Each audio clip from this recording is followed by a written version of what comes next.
James Buchanan Barnes, aka Bucky Barnes, aka the Winter Soldier. We have seen him on the big screen fighting alongside Captain America for nearly 12 years now. 12 years. Can you believe it's been that long? 2011 was the first one that came out, showing James Buchanan Barnes. Bucky's history actually dates back to some of the very first Marvel comics ever created. This man's pretty old, and you may know him as the dark, mysterious, handsome, broken man that Sebastian Stan portrayed in the MCU. But if you keep on watching, you will find his origins to be quite different than what we have seen on the screen thus far. So, without further ado, here is the complete character history of James Buchanan Barnes. I would also like to apologize in advance to my husband for any thirsty comments made about Bucky. Alright, hello everybody and welcome back to my channel. We are going to be doing the character history of James Buchanan Barnes, aka Bucky Barnes. And I would just like to pause and have some appreciation for my makeup look today. I did some stars. I had to for the Winter Soldier. So let's get into this. James Bucky Barnes. He was born in 1925. He's an old man. We first see him in the Captain America comics issue 1, so the very first Captain America comics, in March 1941, written by Joe Simon and Jack Kirby. He was raised by his father because his mother died when he was a young age, and his father and sister and Bucky traveled around the United States Army bases for the majority of his childhood life until Bucky turned 10 years old and his father passed away from a training exercise that left Bucky and his sister an orphan. Army commanders and trainers raised Bucky in Camp Lehi, okay, Lehighh.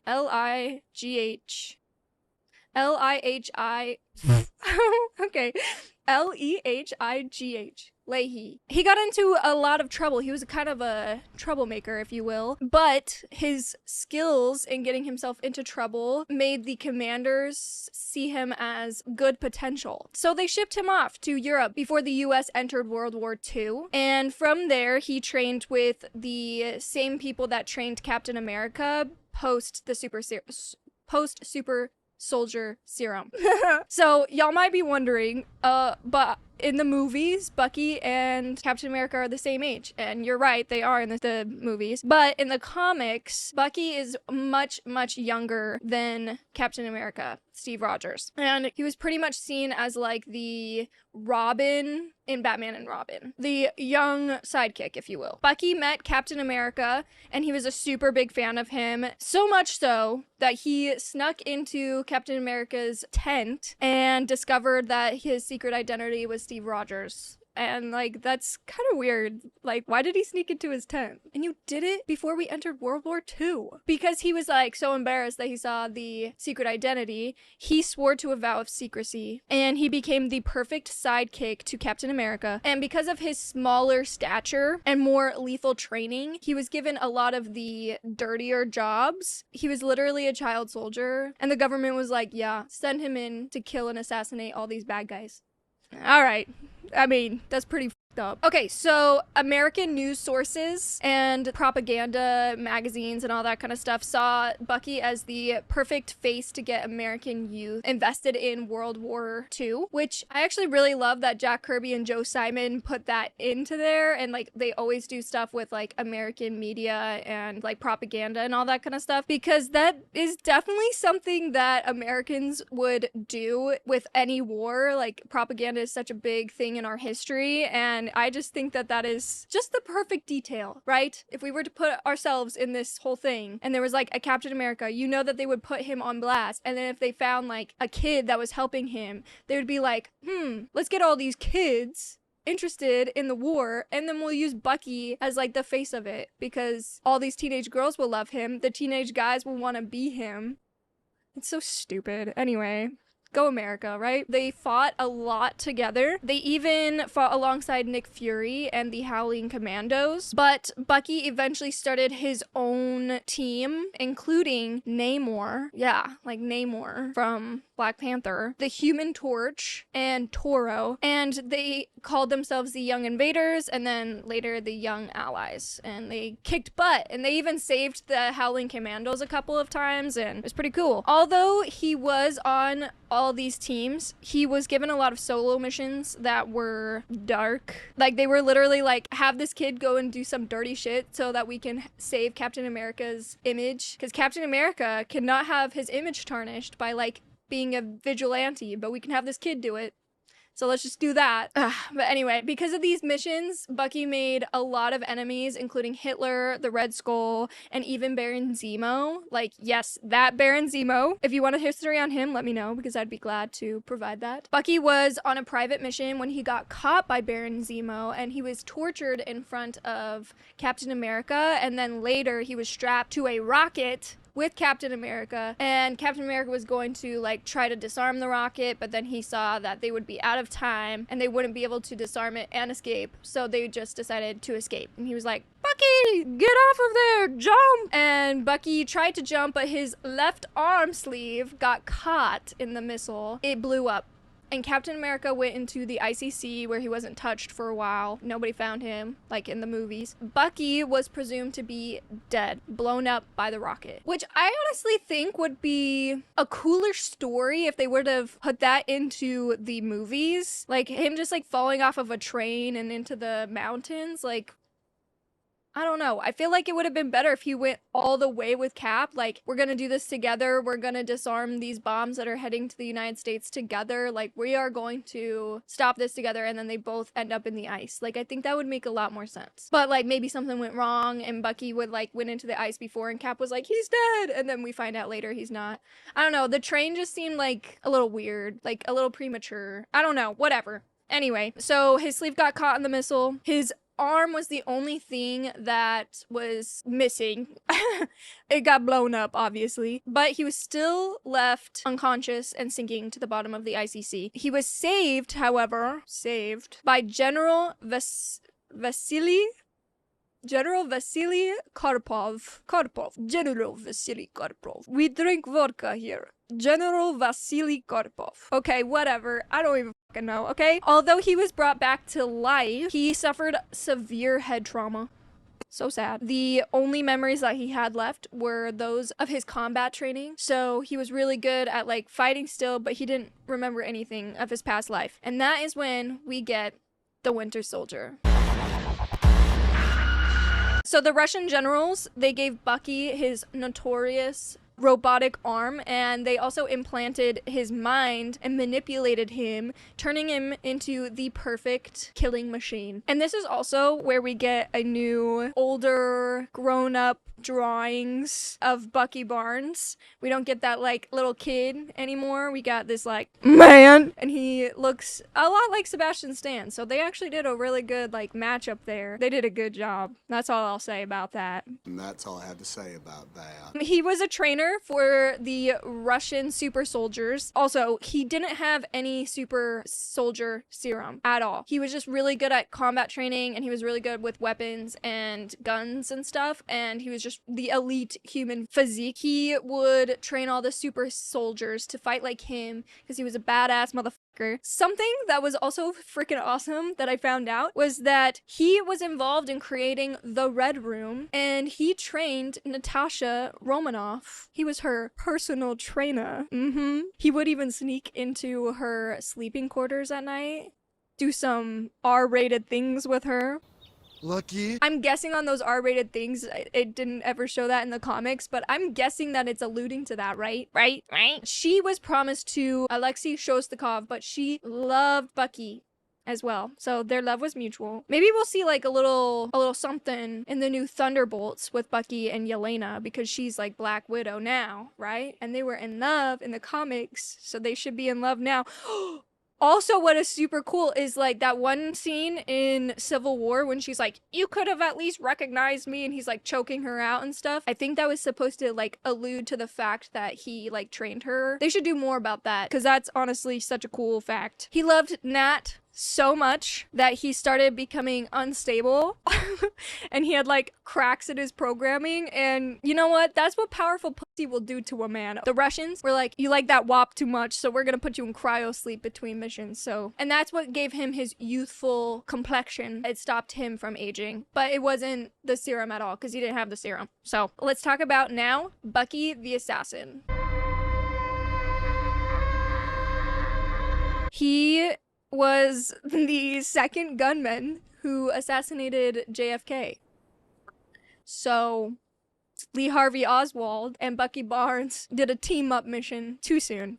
I'm a history major. That was not okay. That was inappropriate. And you did it on JFK's...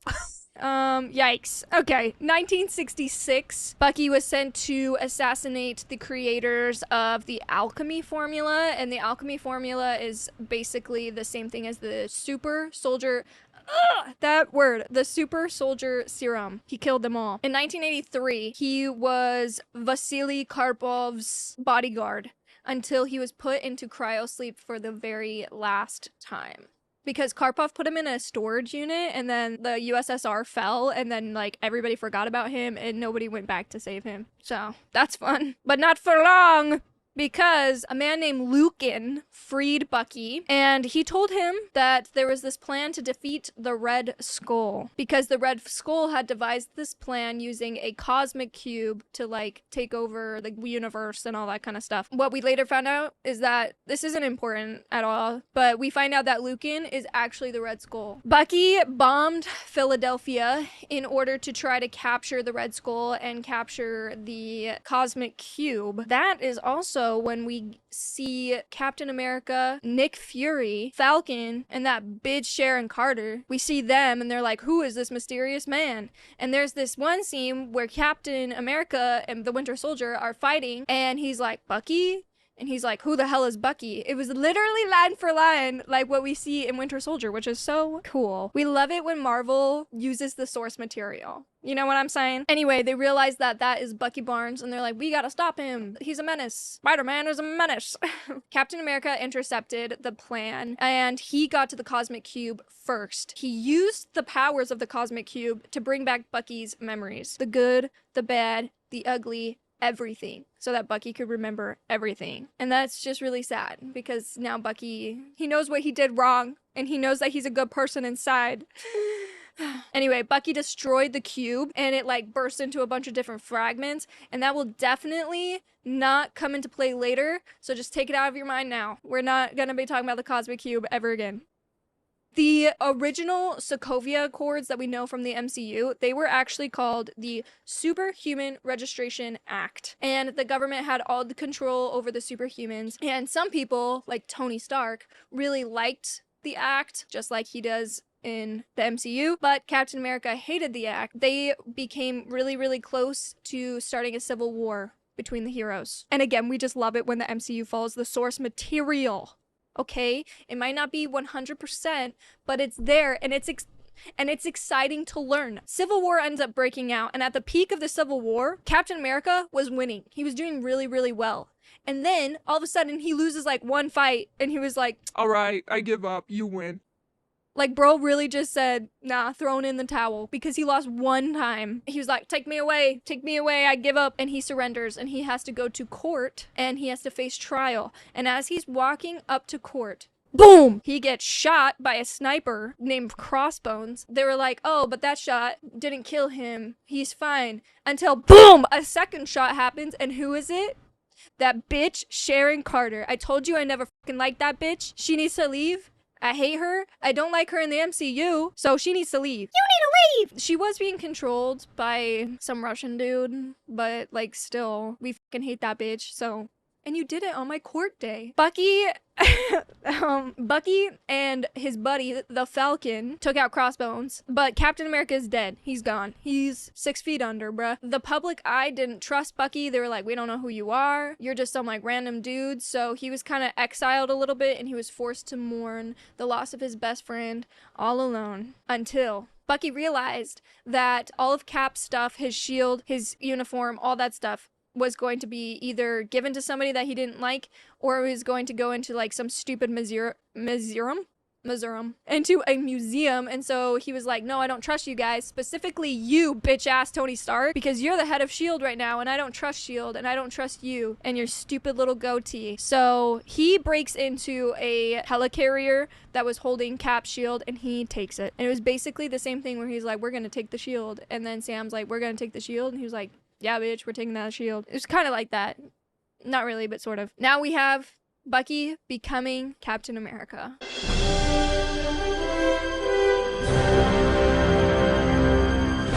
That's just, okay, listen, we love it when Marvel sticks to the source material. Sometimes when they have to change things up, it makes a lot of sense, right? Some of the things make sense.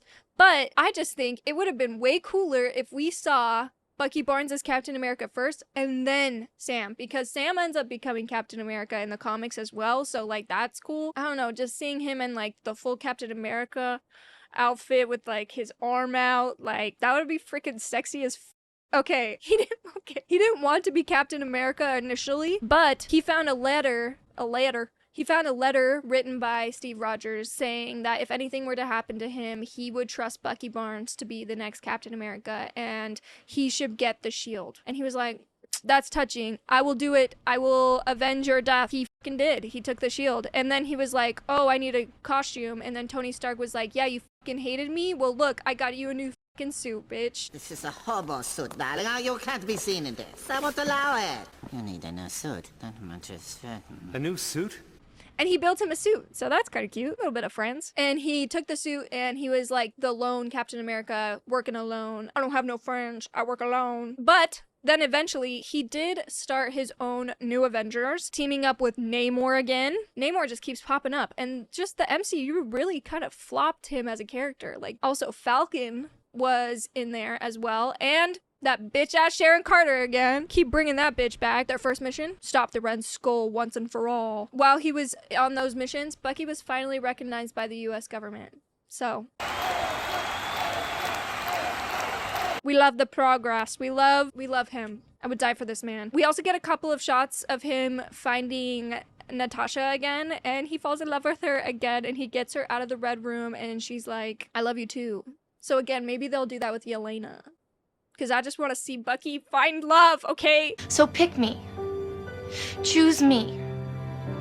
Love me. Some weird shit started happening, and we find out that Steve is actually not dead. He's like in this weird alternate reality, alternate version of consciousness. And there's this machine that can get him, and who has the machine? Norman frickin' Osborn has the machine. It wouldn't make sense in the MCU to have him in there, so I'm glad that the MCU did not have that little tidbit. But Osborn caught wind of him trying to get to his machine, and so he kidnaps Black Widow, and he was like, I force you to say that you killed Captain America or else I'm gonna kill Bucky. And she was like, okay. So she like admitted to killing Captain America, and so her reputation tarnished. Reputation era canceled. Go get your tickets refunded, bitches.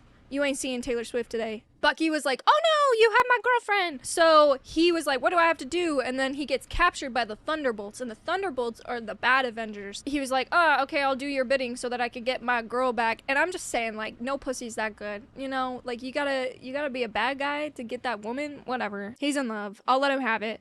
But then Falcon and Ant-Man, weird way to bring him in, they freed him. And Bucky struck a deal with Norman Osborn saying, I will give up the shield and I will give up being Captain America if you give me your machine and I can go get Steve back. And Norman was like, that's a fair trade.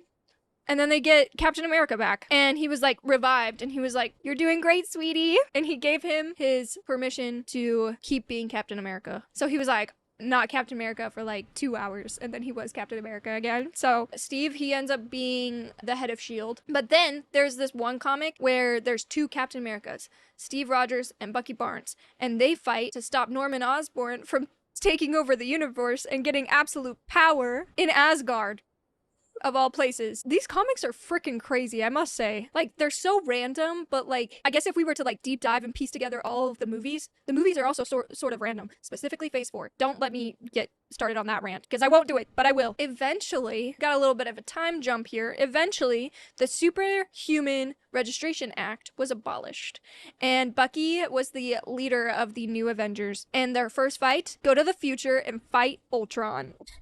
Yeah, it's random ass shit, but you know, it's a comic, so whatever. Just like imagine for a second that, like, imagine how confusing the MCU would be if they kept shit in like this. Like, I think that's probably why the MCU does such a good job and like the DC kind of flops. It's because the DC universe. This is so minute of a thing. I'll be quick. But the DC universe, I feel like they're like really weird because they jump around and they like go to timelines and you're like, I can't see this actually happening. And then the MCU does a good way of bringing it down and being human. Anyway, rant over. The success of Bucky Barnes drove someone crazy. And who could that somebody be? Baron Zemo, who's somehow still alive. We gotta kill this guy off, but he was like, y'all bitches love this man so much, your new Captain America. Well, look who he used to be, and he showed up with the fucking receipts. Like, one thing Baron Zemo will do is he will bring the receipts, and he got Bucky canceled. Everybody was like, yikes, I don't think we could like forgive you for, I don't know, assassinating our president. We gotta hold you accountable. So, you know what Bucky Barnes did? It's just better if I show you what Bucky Barnes did. This is what he did. All aboard the toxic gossip train. You're chugging down the tracks of misinformation. The toxic gossip train. You got a one-way ticket to manipulation station. Toxic gossip train. Just kidding. He didn't do that, obviously, because there was no internet, but he turned himself in because he's a good guy. And he was like, I didn't mean to do all that shit, but like, I deserve to be punished, so I'll go to jail. And then the judge was like, I think you've served your sentence, bruh. Like, you were tortured for many years, and you've kind of regained yourself as being the best Captain America, second to Steve Rogers, so you're free to go. And his 20-year sentence, gone, cleared. But the Russians were like, nah, bruh, that's not cool. So the Russians were like, we're extraditing Bucky and we're taking him to the Gulag. And Bucky gets sent to the Russian prison because he had like killed a bunch of Russians or something like that. The bad guys in the Gulag, they didn't like Bucky Barnes because they were like, you put us in here, motherfucker. You killed my family. You killed my father. Prepare to die. And you did it at my birthday dinner. So he struggled to survive, and then he was like, I gotta get out of this bitch. I gotta get out of here. Get me out of here. So he tries to escape, and he does. But who's also there to help him? His lover, Black Widow. When he got out, he was like, I'm dedicating myself to bring down the organizations that I helped create, including the Red Room, because you didn't deserve that, sweetie. And he does. He does a really good job. Now we have Fear itself. The location, Washington, D.C. The time frame? I don't know. But a fight breaks out. What? What could it be? Bucky? Oh, people. Thunderbolts.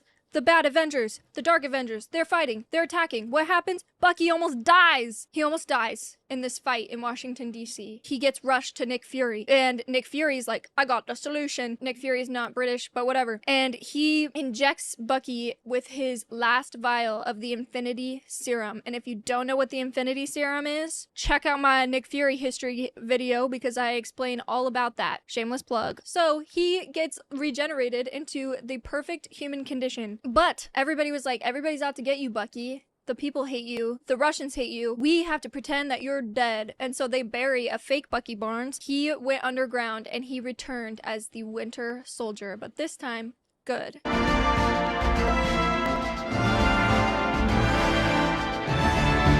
The Winter Soldier, Part 2. As he's underground, he finds out that there's these things called sleeper agents, and they all are super soldiers, and they are fighting during the Cold War. So he finds 3 of them, and he was like, I'm gonna hunt these motherfuckers down. And even though they have the super soldier serum, he kills 2 of them, because he's a badass skilled bro. He's a cool dude with big muscles, and beautiful locks of hair, and an awesome metal arm, and the muscles.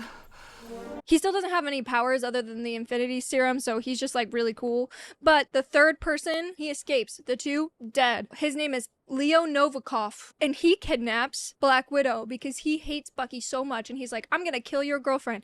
And this bitch really needs to stop getting taken, because she gets taken like every freaking comic book, and she gets like, just so that Bucky can have somebody to fight for. It's whatever. He was like, give me back my girl, and then Leo was like, I will if you go and attack Daredevil for me. And so he does. He's like, all right, cool. And he goes and attacks Daredevil. Like, bitch, this pussy is not that good.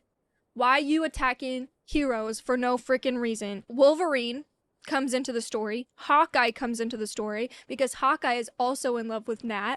And it's like this weird love triangle thing, love geometry dash. And Bucky and Captain America, who is now Sam Wilson, they take down Leo and they save Nat. And he's like, I missed you. I'm so glad that you're safe. And he hugs her and she's like, get off of me. Who the fuck are you? And he's like, what? And she was like, I know who all these people are, but who are you? And he was like, uh-oh. And then we find out Nat had her memories wiped, but not just any memories, just the memories of her and Bucky Barnes. So she doesn't remember him. And that is just a tragic love story. Is he going to get her back? We don't know. Bucky was heartbroken, obviously, because he lost his girl in the worst way possible. It's giving Peter Quill and Gamora, the new Gamora. She doesn't know him. That's not her. She doesn't love him. He has to get over it. But how does he do that? Drink his sadness, okay? Bucky was like, I can't be a part of the Avengers anymore because Nat's part of the Avengers and that's too heartbreaking. So he starts the all-new Invaders, which is basically the same fucking shit. But he tries to get away from the heartbreak, but then he's like, I can't help it. And so he goes on solo missions all the time to protect Nat. And he's like her guardian angel living in the shadows, protecting her.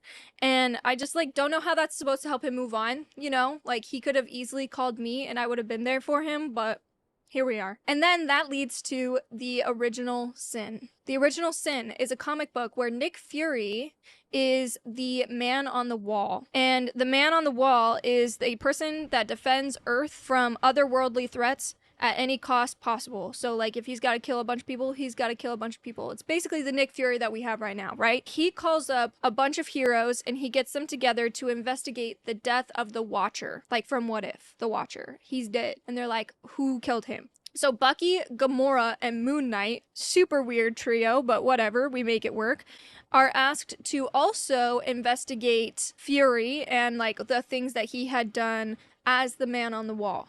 And Bucky's like, that's weird. That's suspicious. That's suspicious. That's weird. And he's like, I don't think you're the Nick Fury. And he attacks him. And then we find out it wasn't Nick Fury. It was a decoy. Once we reveal the real Nick Fury and he's found again, passes the mantle onto Bucky to be the man on the wall, to defend Earth at all cost, so that Fury can now become the new Watcher. And all I gotta say is that this man is going up the ranks. He's climbing that corporate ladder. He's climbing that corporate ladder. You know what I'm saying? Like, he is just, boom, bottom of the barrel to the top now, baby.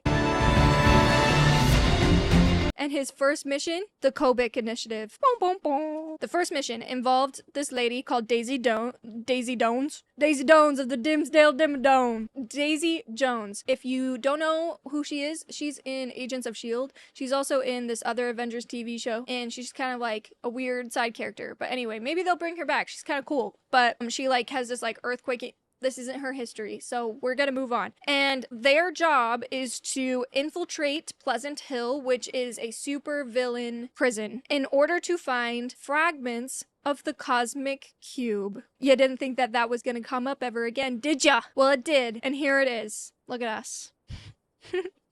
The shards end up like forming together right as Bucky's about to grab them, and they form into a woman. And that woman's name is Kobik. K-O-B-I-K. Kobik. Interesting name. And Kobik is being controlled by Baron Zemo. And this man is literally like a freaking cockroach. Like, get rid of him. He's so annoying. He just keeps popping up where he shouldn't be popping up. Like, bro, get out of here. Anyway, he's being controlled by Kobik, but then Kobik is like, wait a second, I don't like how you're taking advantage of my powers, and so she turns against him, and she helps Bucky escape, and she's like, can you help me, please? And Bucky's like, no, you are too powerful, I'm gonna kill you. And then she was like, please, mister, please. And he was like, you make a strong case? You make a strong case? Okay, fine. And he takes her in. She definitely won't become a problem later. From there, he creates the new Thunderbolts, the good Thunderbolt. That might be something going on with the Thunderbolts TV show or movie. They might be good or they might be the bad Thunderbolts. We won't know until we see it. Okay, this is the last line of defense against aliens on Earth. And Bucky kind of starts liking Daisy Johnson, and he's like, ooh, you're kind of fine. But then he's like, oh wait, I still love Black Widow and her tight little pussy. And so he still protects her. And on one of the missions where he's protecting her in the shadows, he gets captured. Nat ends up saving him and is like, I know what you've been doing all these years. I know that you've been protecting me. Thank you so much. But she doesn't kiss him. She's just like, thanks. You're a cool dude. And then they get this like call from above as Nick Fury, and he's like, Nat, I need to talk to you. and so they fly to the moon where Nick Fury lives as the Watcher, and there's like some weird like heist shenanigans things going on. There's like a stowaway that tried to kill Nick Fury, but then they killed him, and then blah blah blah. He's like, Nat, come here. And he shows her something because he could see everything, right? He shows her something, and then on their flight back from the moon to Earth, Bucky asks if she remembered him, and she skillfully and flirtatiously dodges the question. So are they together? Does she still love him? Does she remember him? We don't know because they don't say anything else about it in any of the comics. It's like, how are you gonna dangle the fruit there and then don't like do anything about it? It's just in our brains now and in Bucky's dick. Okay. The Thunderbolts. Dun dun dun. This is the very last time that we see Bucky Barnes. Do you know who's back? Freaking Zemo again. He's back. One of their first missions, they find out that Zemo's here and he ambushes Bucky, and he has been forcing Kobik to do his bidding. And Kobik's like, oh, I didn't trust him at first, but then he showed me Hydra, and I got like really enamored by Hydra, and I kind of like them. And so I kind of like Zemo. Sorry, Bucky. So stupid. He's like, Kobik, transport Bucky out of here. And she transports him back to World War II. But this time, he has to relive the war as a Hydra agent. And he has to be a follower of Hydra now. And it's really sad because he's like, I don't want to be doing this, but he has to do this. This is also revealed that she has been brainwashing Steve Rogers for like years now, trying to get him to be a follower of Hydra, and she succeeds. And he is trying to take over Earth and take over the US government because of all the power that Cap has, right? He's like, why did you do this? And she's like, because Hydra's awesome. Like, so stupid, bruh. And he was like, you're so dumb. Slimy people. And you did it on my birthday. Bucky tried to fight Zemo, but then one of the Thunderbolt allies turns against him. His name is Moonstone. And Zemo strapped Bucky to a drone. But not just any drone, an exact replica of the drone that killed Bucky's father. Bro, that is some toxic